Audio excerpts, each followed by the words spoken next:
and welcome everyone to Trojans Live, presented by Monster Energy on our new home, ESPN LA 710, across the USC Trojans Media Network. I'm Jordan Moore, alongside the All-American Sean Cody, our quarterback, Cody Kessler, and the head coach, Lincoln Riley. Monster Energy, the official energy drink partner of USC, tearing into a can of the meanest energy drink on the planet. Monster Energy, unleash the beast. Our head coach interview is presented by I Trust Capital, the official crypto platform of the USC Trojans. Thank you, Coach. Hope you enjoyed your bye week. How did you spend the off time? Obviously, you had a lot of practice last week, and then how'd you spend the weekend? Recruited Friday. We got most of the staff out, really all over the country to get a chance to go out and see some of our commits and some guys that we wanted to get out and evaluate in person. So it was great to get everybody out. And then, Saturday was kind of like a normal college football fan. Hung out at the house, cooked out a little bit, watched games, hung with the girls. So it was a good Saturday, and then back at it on Sunday. Did you watch the Michigan game, or do you just wait till that's ingested as film? I didn't watch it live. I didn't. I knew I was going to watch it plenty. Yeah. So, watch some of the others. I flipped back and forth to see what the score was, but I didn't sit there and studied it. I tried to just have a little bit more of a normal day. You know, I didn't get my invite again this year to the bye week tradition at the Riley household, but we'll wait for next year, Coach. Obviously, Coach, with a bye week opportunity to kind of self-scout yourself and look at the last two games. Anything you pulled from your first two games here this season?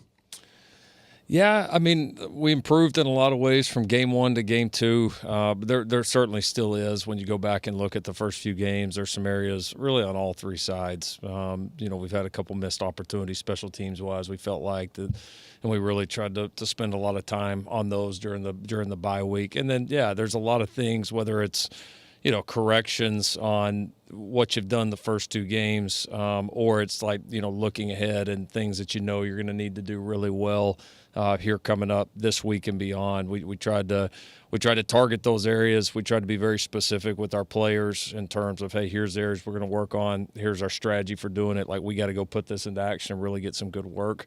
And I felt like we did. I mean, we had competitive practices throughout the week. Had some quick work on Thursday, and then, like I said, got the coaches out on Friday. But I feel like it was a productive week. We got, guys are going to be rested and obviously excited to prepare for this one. Coach, we didn't get a chance to talk after the Utah State game, but when you have your starters come out of the football game, how much confidence does it give you as a head coach when the backups come in and are still that dominant on both sides of the football? Yeah, that was exciting. That was important, and even when the game, was in hand in terms of getting the victory, to see those guys go in and play well is important. And I mean, that's why even when we had the issue there at the end of the game, we wanted to keep going, because those reps are invaluable, and to see those guys go perform was important. And a lot of times, you see it all over the country, is the backups or some of those guys get in the game and all of a sudden it starts to look sloppy or nothing like the other groups. And so, for us to go in there and compete on all three sides, to maintain the shutout, to continue to move the ball offensively and produce special teams-wise was very important. And we're going to need a lot of those guys, this year and certainly in the future. So important to see them go out and play well. Yeah, mentioning that game, there were sort of a lot of built-in excuses to be sluggish in a game like that. It was come down after that major opener. It was a late-night game. You had multiple delays in it. The team wasn't sluggish at all, though. Every time the lights were on enough to play football, they showed up. What did that say about the maturity of your team so early in this season, that they were ready to go for all 60 whenever the clock was running? Yeah, I mean, I think it's I don't want to make more of it than what it is. Like, we knew the challenge that week. And our guys listened. They listened to what we said. We told them these are going to be the challenges and the things you're going to have to deal with and that we're going to need to handle well, and they did that. So, great job that week. But then the bye week's a new set of challenges. This week against Michigan, new set of challenges. So we've got to continue to handle them well. But we've done it. We've done it so far, and we've got to continue to do it as we go forward. Yeah, Coach, you mentioned those guys are in their reps in the Utah State game on the back end of that game, and then you go into a bye week where some of those guys get some more opportunities to get in. Anybody kind of highlight themselves or step out in a spotlight role where you say, hey, this guy might have earned himself some more reps these last couple of weeks? Well, I think I would point to some of our young defensive linemen. I've been was excited about how several of those guys played in the Utah State game, and those guys continue to improve. And we've got some guys physically there that are ready to help now, and they're getting better. They're getting it. Obviously, getting that game experience was great. I mean, even just our scout team defensive line right now is it's pretty good. I mean, it's a group, and those guys I think are going to get their opportunities to impact us this year.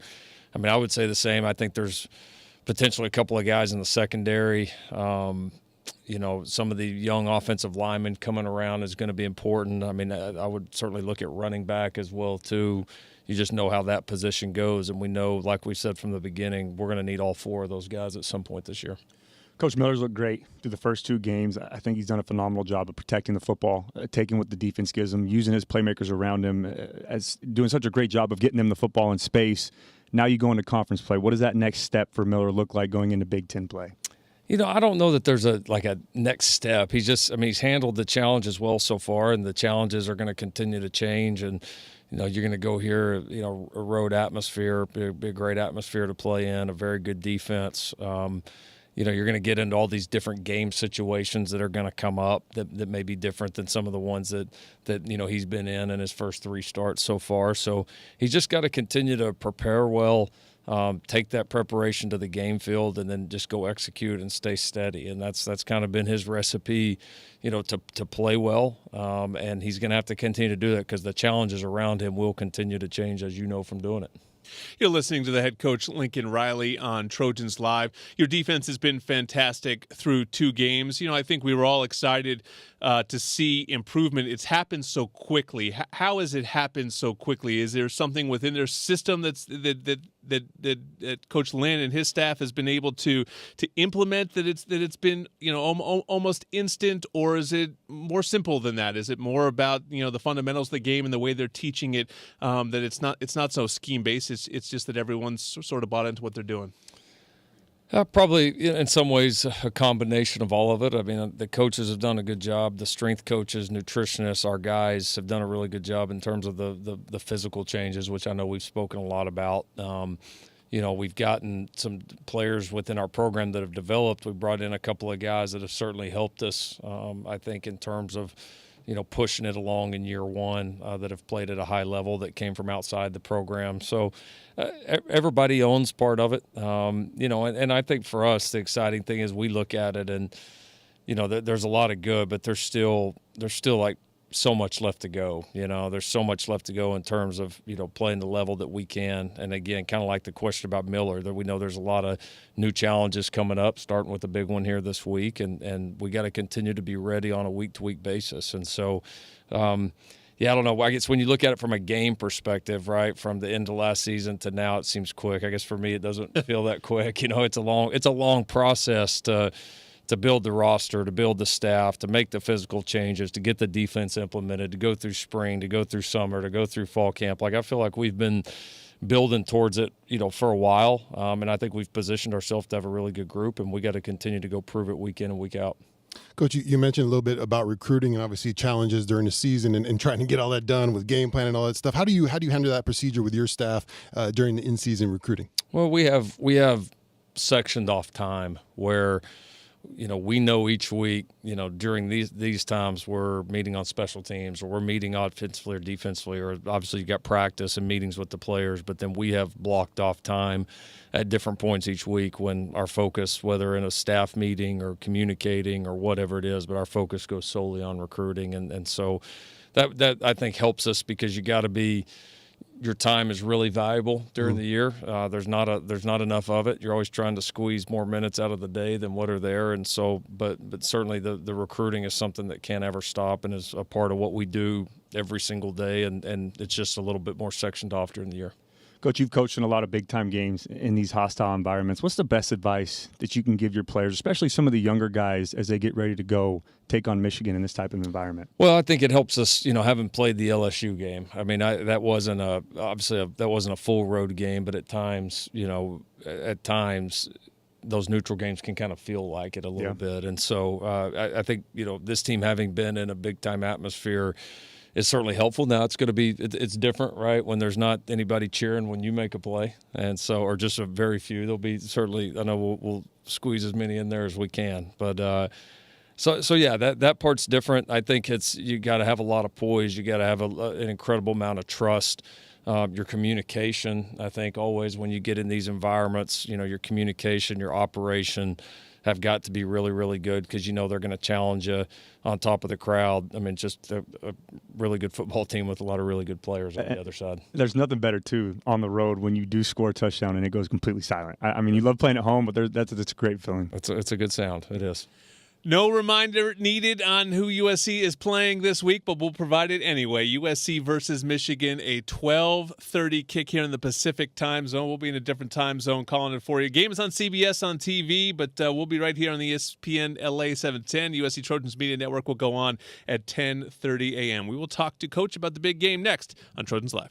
Live is sponsored by Pechanga Resort Casino, proud partner of USC football. And hey, Trojan fans, celebrate every Trojan win and enjoy the sweet taste of victory with a free donut at Ralph's the day after the win. Download your digital coupon from the Ralph's app to score your free donut at any Los Angeles area Ralph's store. Jordan Moore, Sean Cody Kessler, and the head coach Lincoln Riley. Appreciate you joining us here for a second segment. It is Michigan week, and listen, Coach, from a fan's perspective, Saturday is why you join the Big Ten, right? I mean, the fans are just the people that are making the sort of pilgrimage are very excited about it. Others will get to watch it on a big-time network at a big time. I know there's a sort of a faceless opponent to the way that things are approached these days, but do you talk to the team or do you feel the history or the gravity of a game like this? How do you address it? For sure, yeah. I don't think you can ignore it. It's a big game. I mean, it is. It's for a lot of reasons. I mean, in any year it would be a big game, but you go, first Big Ten matchup, you taking arguably the two most iconic brands, in the conference and two of the most iconic brands in the sport, and you pair them up together, and I think probably fitting that we're doing it at their place, being that they've obviously been in the Big Ten forever, and so it's cool, man. I mean, it is. It's cool. It's a great opportunity, and so I don't think there's any harm in acknowledging that. Now, what it takes to go play well in that is going to be the same recipe that it takes to go play well in any game like this, and so we've got to be able to lock in and go execute it. But yeah, I mean, you got to appreciate it. What a great opportunity for us, kind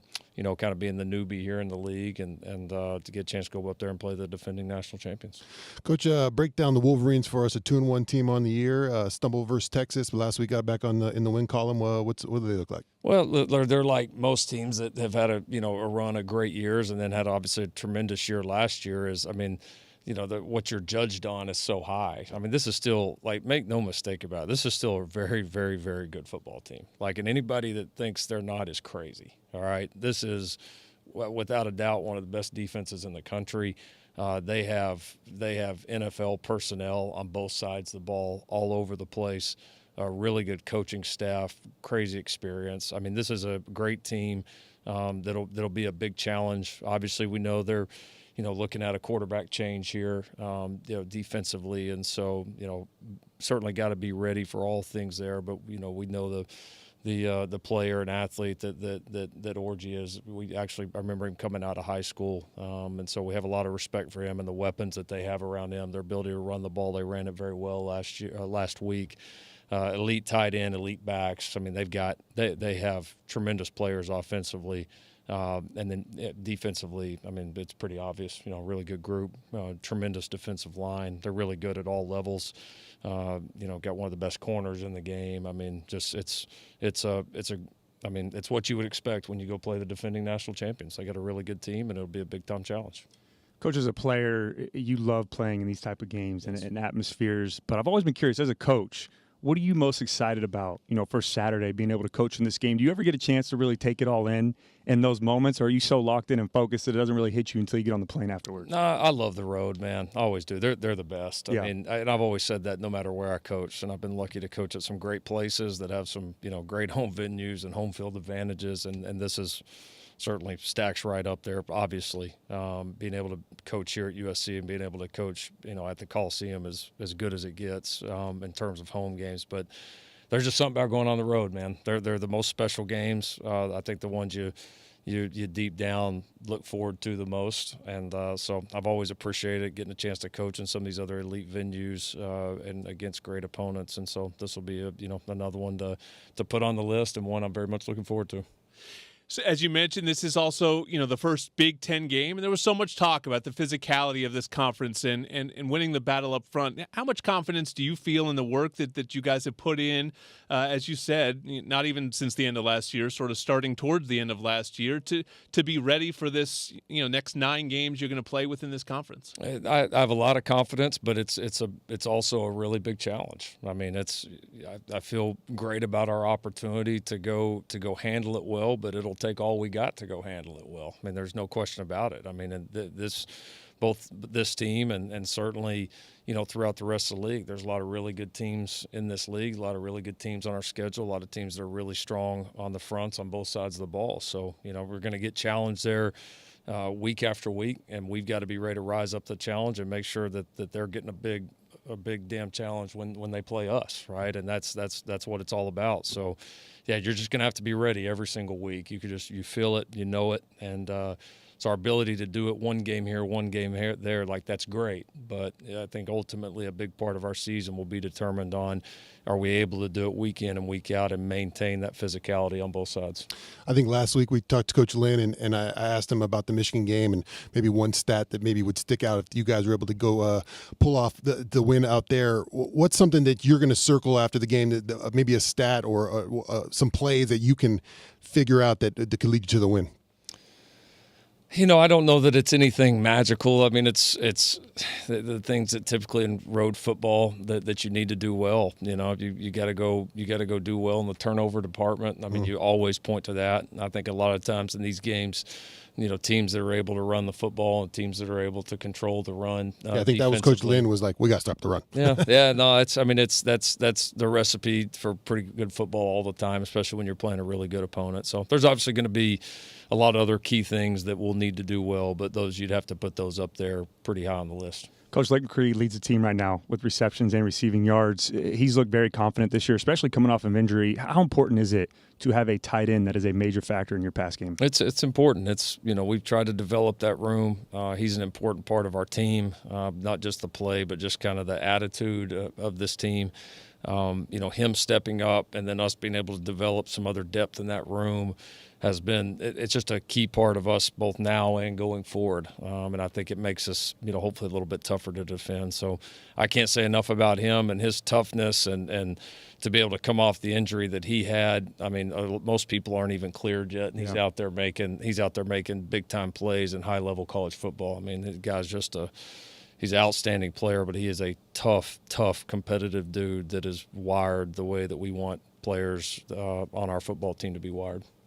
Well, we are looking forward to Saturday, and then we will talk to you about it this time next week. Thank you, Coach. Good luck in Ann Arbor. We cannot wait. A part of the battle up front is Gavin Meyer. He's a redshirt senior transfer. He was brought in as part of this defensive line. He's next on Trojans Live.